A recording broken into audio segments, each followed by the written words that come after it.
13 ტყვიას თავში გავვარტყავდი. ეხლა კიდე რა მინდოდა მეთქვა. რა თქვა რომ მოხიბლული ვარ ამ შედეგით? არა.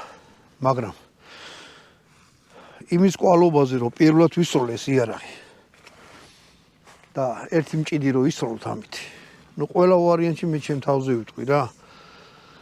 ერთი მჭიდი მაინც რომ ისროლოთ ამაზე კაი შედეგს გააკეთებთ.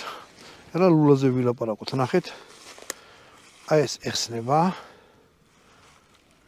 და შეგიძლიათ ამაზე საქართველოში აღრძალულია ის რა ქვია, მაყუჩი. მაგრამ შეგიძლიათ დააყენოთ ამაზე მაყუჩი.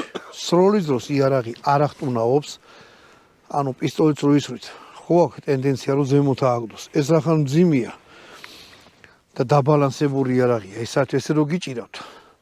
რაღაც ესეთი რამეები არა აქვს რა. სიმძიმის ცენტრი აქ აი აქ. ანუ ხელში რო გიჭირავთ, პირდაპირ ამაზე იჯდება, ეგ არის კარგად მოფიქრებული.